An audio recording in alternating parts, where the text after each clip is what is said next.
Assistance Office payments. So to cover those off, there's a few key payments we've got to think about. The first of those is paid parental leave, a relatively new scheme. We'll talk about the baby bonus. We'll talk about family tax benefit Part A. We'll talk about family tax benefit Part B. We'll talk about the childcare benefit, and we'll talk about the childcare rebate. So just as a bit of a preamble, we're going to give a high-level review of all these different payments. I'll also give you access to, or a link to, a website where you can punch in some details and calculate your own payments, which is very beneficial. But if you do have any specific questions in relation to what you might be entitled to or maximising your entitlement, by all means, happy to have a chat to you at some stage, or answer an email that you send through. So to get the process started, we'll talk about paid parental leave. It's a relatively new scheme. It came into effect on the 1st of January this year. In order to claim, you must have your income must have been $150,000 or less in the financial year before birth, or claim. So the reason why I put or claim there is because you can actually delay this potentially over a different financial year if that's beneficial to you. You must have worked at least 10 of the 13 months prior to the birth, and you must have worked for at least 330 hours in that 10-month period. In other words, just over 1 day per week. The rate of payment, and this is an important point to highlight, I guess, isn't your normal wages. What the rate of payment is minimum wage. So the minimum wage is around $570 per week, and it's paid for 18 weeks. Now, $570 per week times 18 weeks is $10,260 in total. Now just remember, that's a taxable payment. So that must be declared in your income tax return at the end of the financial year. Other points to know is it must be paid within 52 weeks of the child's birth, so you can potentially delay it from one financial year to the next depending on the month that your child is born. And you must choose between the paid parental leave scheme and the baby bonus scheme. So generally speaking, you don't get the choice between, you don't get to take both the paid parental leave and the baby bonus. You take one or the other. The only exception to that is when you've got a multiple birth. So if you had birth of twins, in that circumstance, you'd be able to take paid parental leave for one child, and then take the baby bonus for the other child. Or if you've got triplets, 2 times the baby bonus payment. So that's the way it works. You generally have to choose between one or the other. And in most circumstances, by and large, paid parental leave is going to result in a better financial outcome than the baby bonus. Although in some, very select circumstances, there might be a situation where you'd be better off not taking paid parental leave and taking the baby bonus instead. So we'll talk about the baby bonus. In order to qualify for the baby bonus, your family income must be $75,000 or less 6 months following the birth of the child. Now the difference here, I guess, is it's not the claimant's income, so it's not the person that's taking the leave, it's the family income being $75,000 or in the 6 months, $75,000 or less in the 6 months following the birth of your child. The rate of payment is $5,294 in total. Now that's not a taxable payment, so it doesn't go into your tax return at the end of the financial year. It is paid, however, in 13 fortnightly instalments of $407.23, and the claim must be made within 52 weeks of the child's birth.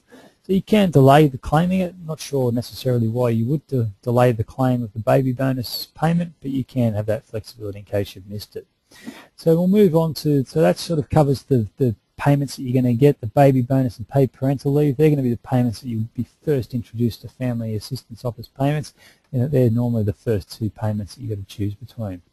Then we're going to talk about sort of more ongoing payments. So we'll talk about family tax benefit payments. Now there's a family tax benefit payment Part A and a family tax benefit payment Part B. So we'll address family tax benefit Part A first and foremost. Now the maximum rate, abbreviated to MR in the brackets there, that you'll receive under family tax benefit Part A is $160.30 per fortnight if you've got a child under the age of 13. Generally speaking, you're going to receive the maximum rate of payment if your family income is $45,114 a year or less. There's also a base rate for children aged under 18. It's $51.24 per fortnight. The base rate's payable based on a range of circumstances, and the base rate is payable up until $98,769 if you've got one child under 12 years, Once you go above that level of income, there's no family tax benefit Part A applies to you. If you've got 2 children under the age of 12, you can earn up to $107,018 a year as a family. But once you go above that, again, you don't qualify for family tax benefit Part A. 3 children, $116,229. But again, once you go above that, no family tax benefit Part A is eligible to be paid. Now, the family tax benefit Part A includes a supplement of $726.35 per year, which is paid via the tax return system. When you finish your tax return for the end of the year, submit it to the tax office, they'll pay you that as part of your refund at the end of the year. You also can be eligible to receive rent assistance if you receive more than the base rate payment of family tax benefit Part A. The rent assistance payment rate is $136.78 per fortnight if you've got 1 or 2 children. So that's family tax benefit Part A. Family tax benefit Part A is a different payment. You can be eligible for some seasons to both Part A and Part B, but more commonly I guess most people are eligible for family tax benefit Part B. Generally, to qualify, you must have a dependent child under age 18, which sort of goes without saying. The primary income earner, their income must be $150,000 per financial year or less to be eligible. The maximum rate that you'll receive under family tax benefit Part A is $136.30 per fortnight for a child aged under 5, or $95.06 per fortnight for children aged 5 to 18. The maximum rate is reduced when a secondary income earner, so if you've got a husband and wife scenario and you might have one person working full-time, one person working 1 day a week, is reduced when that secondary income earner, a person earning 1 day a week, income is greater than $4,745 per year.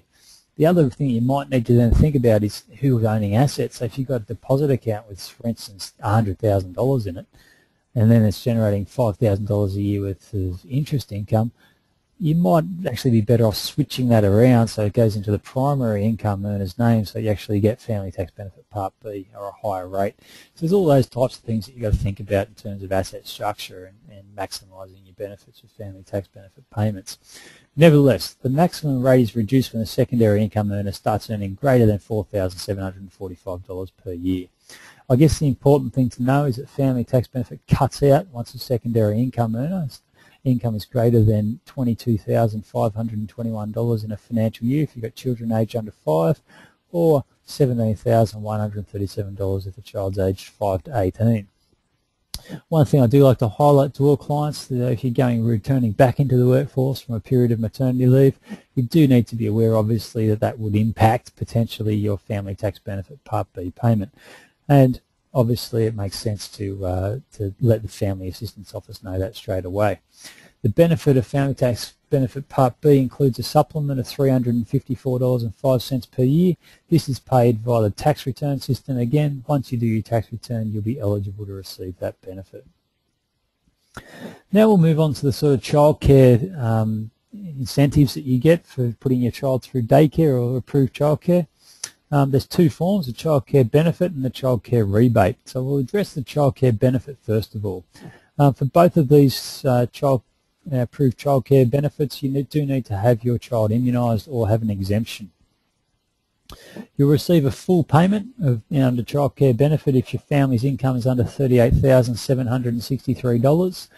To qualify, your income for any payment of childcare benefit, your family's income must be less than $134,443 per financial year if you've got 1 child, or $139,333 if you've got 2 children. Obviously, if you've got 1 child and you earn between $38,763 and $134,443, you start to get a reduced rate of payment for childcare benefit. So if you go above those levels of $134,443 and $139,333, depending whether you've got 1 or 2 children, then you don't qualify for the childcare benefit. So I've got noted down there below the maximum rates that you'll receive, so they vary based on number of children in care. One thing that you need to be aware of, the benefit is generally paid to the childcare centre. That's if you want to be on fortnightly payment cycles for other benefits, or quarterly payment cycles for the childcare rebate. It must be paid to the childcare centre. The the actual benefit rather than to you personally. So you receive it as reduced fees. If you don't want to do it that way, then basically you take it annually as a lump sum through the tax return system again. The other childcare relevant family assistance office payment is the childcare rebate. This is quite topical at the moment. We're sort of recording this presentation on the 20th of April 2011. On the weekend, the government announced or sort of leaked to the media that they may be looking at means testing the childcare rebate. Means testing just means that they're going to apply an income test to work out whether or not you will qualify for the childcare rebate. At the moment, there is no income test on the childcare rebate. I do note, however, that in the paper on Monday, so it was from Sunday to Monday, there was a change of tune in that the childcare rebate would no longer be means tested. Nevertheless, we do need to monitor this and watch what happens with this space, because it's obviously relatively topical at the moment. All will be revealed next month when the federal government does its budget papers and we can understand exactly where they're headed with this. Again, to qualify for the childcare rebate, your child must be immunised.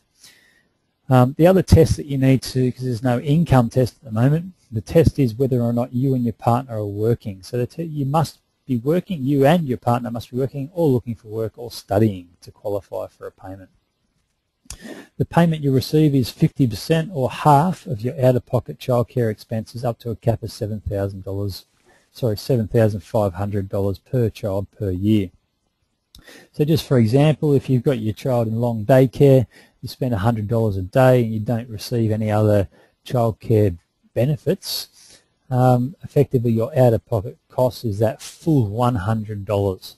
So you get to claim half of that back through Family Assistance Office payments up to a cap of $7,500 per child per year. So it's quite a significant benefit. The out-of-pocket expenses are childcare fees, as I mentioned just previously, less any childcare benefit payable. So we're talking here on the childcare rebate. The previous slide was a childcare benefit. So in my example of $100 a day worth of long daycare, if you receive a childcare benefit of $20 a day, so your net cost of childcare is only there for $80. So you've got a reduction to the paid directly to the childcare centre of the $80. Your out-of-pocket, therefore, is only the $80, not the full $100. The benefits paid quarterly or annually as a lump sum. Again, quarterly is a preference, I think. Just before we move on to the next stage, I did notice anecdotally, sort of in the press a couple of months ago, I can't remember off the top of my head the exact figures, but there's a significant number of parents who are eligible to receive the childcare rebate, but actually haven't claimed. So it appears to be an area that is largely misunderstood in terms of whether or not you would be eligible. I know a lot of people think that, oh, well, look, I don't qualify for Family Tax Benefit Part A or Part B, so I don't qualify for anything. Well, that's not the case. Certainly with childcare rebate, at present there is no income test, so provided you and your partner are working, you should be eligible to claim some childcare rebate up to $7,500 per child per year. So it's a very important benefit at the moment that should be well looked into. If you've got, after some more information on Family Assistance Office payments, there's a few, I guess, areas that you can go to get some more information. You're more than welcome to contact us during business hours on 1300 856 338. You can contact the Family Assistance Office directly on 136150. But what I would suggest, I guess, as a first port of call is to use an online calculator through the Family Assistance Office website. Quite a long link there, but I've got it up on the screen in terms of where you can access this online calculator. All you do simply is just punch in your income, your partner's income, your expenses in terms of childcare. It will then go and calculate all the benefits you're entitled to. So to calculate Family Tax Benefit Part A, Part B, childcare benefit and childcare rebate. So it's obviously a very important and very handy tool, I think, to use, and you can also punch in scenarios. So if you currently are not working, you're thinking about going back to work 2-3 days a week, and you want to know what the impact would be in terms of your childcare benefit payments and your childcare rebate, will obviously be impacted on that as well, and therefore you can go through and calculate all sorts of different things. So family tax benefit would obviously reduce if you're going to work more hours. The other thing, if you want sort of, I guess, the detail to understand how everything works and calculates, the Family Assistance Office has a very good guide to Family Assistance Office payments. Again, you can download that from their website. It's about 15 pages, this booklet. It's quite heavy reading, but it does have all the details you would need to know in terms of what payments are available. If you have any troubles downloading or you want a copy, again, by all means just ask, and I'm happy to send one through to you. So that covers the cost of making